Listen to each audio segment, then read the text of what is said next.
ready to start studying a foreign language, right? Well, I'm very glad that I took that decision, but now it's actually time to know what to do after you choose a foreign language to learn. And that's why I'm here. In this video, I'll guide and show you exactly what you need to learn as a beginner in any language. But before we start, hit the like button and subscribe to my channel because I have a lot of content related to language learning that you can binge watch.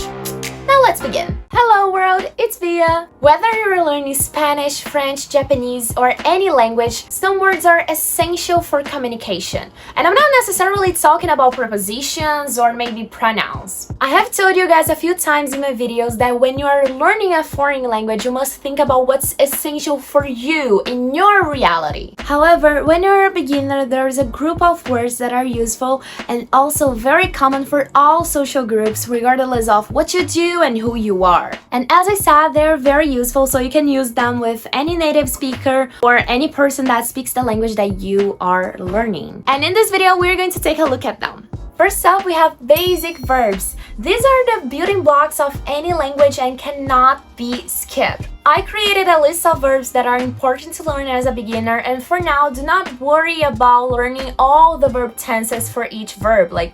Don't do that. If you just started learning, studying the present tense is enough to hold a conversation, believe me. And yes, this is a warning for all my fellow Spanish learners, okay? Guys, do not start or try to learn the subjuntivo in the beginning. It's not worth it. Don't do that. Anyway, I would recommend learning the following verbs. And I will have to grab my laptop because it's a long list, so let's go. To be, to have, to go, to come, to do, to speak, to see, to listen, to make, to study, to get, to watch, to work, and to take. Yeah, I know I said a lot of verbs and it can sound a bit overwhelming in the beginning, but remember that you won't learn this in a day because it's a very long list. And one thing that you should keep in mind is that learning vocabulary, acquiring vocabulary, is a long-term goal. So you do not need to put pressure on yourself to learn quickly because it really depends on your journey, on your goals, and finally on your schedule. Okay.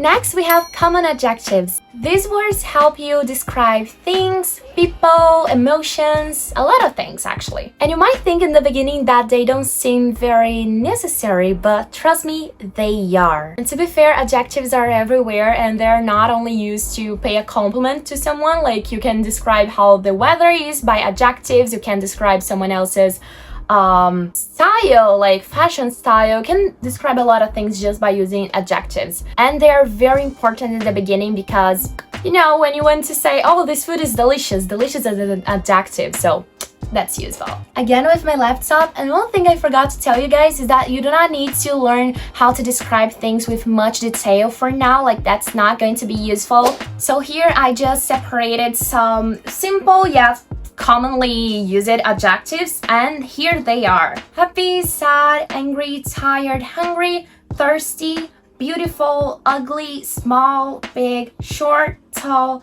good, bad, excited, smart, dumb, bright, dark, clean, dirty, empty, and full.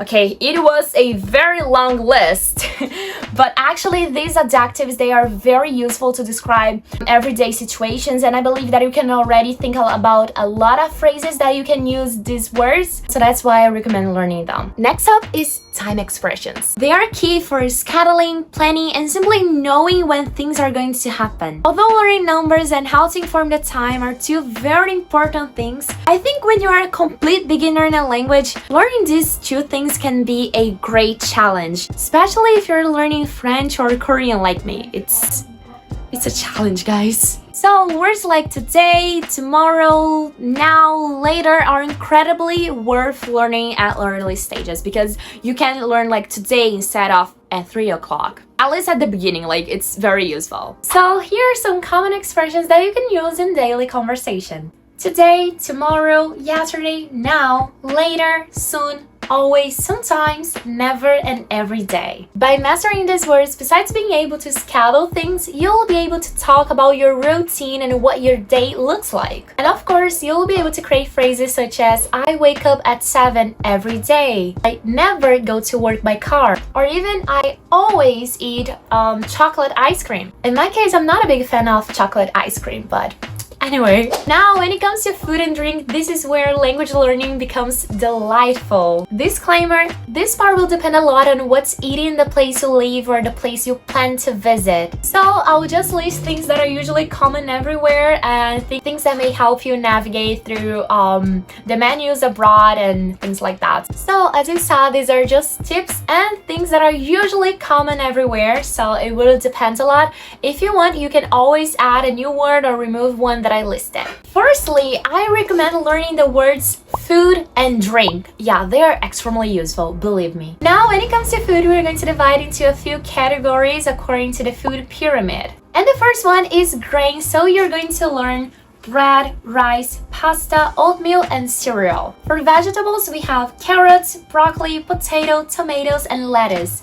As I said, this will depend a lot, so I don't know, if you're not a fan of tomato, you can always add a new vegetable. Like, it truly depends a lot on you. I'm just giving you guys some ideas. I separated 5 words for each category, so we don't have a lot, because I don't want to overwhelm you guys at the beginning, but these are just some ideas that you may want to learn. Anyway, keep going. For fruit, we have apples, bananas, oranges, grapes, and strawberries. I'm actually a big fan of strawberries. For protein, we have chicken, beef, salmon, tofu, and eggs. And finally, for dairy, we have cheese, yogurt, butter, and ice cream. I love ice cream. Anyway, now when it comes to drinks, we have water, obviously, coffee, tea, milk, juice, and soda. And now I'm starting to get hungry. Learning words such as dessert, salty, sweet ensures you can navigate the menus of different restaurants across the globe. And I think it's also an excellent conversation starter, because like, who doesn't like to debate over what's the best dessert? Like, who doesn't? In my opinion, the best dessert in the world is a Brazilian dish called brigadeiro, and it's just delicious. You should try it. Finally, we are in the last topic for you to learn about, and yes, you have made it so far, so be proud of yourself. And let's go to the last category, which is hobbies. When you're studying a foreign language and your goal is to communicate with different people, you'll probably find yourself in a situation where somebody asked your hobbies and probably your passions. Or maybe you're the one asking for someone else's passions and hobbies and interests. And when it comes to passions and interests, I usually associate them with hobbies, and that's why it's so important to learn about them. So I need to say that just like this entire video, everything here depends. Each person has a different hobby, each person has a different passion, but I will try to nominate a few hobbies that are very common and that I know a lot of people enjoy doing them.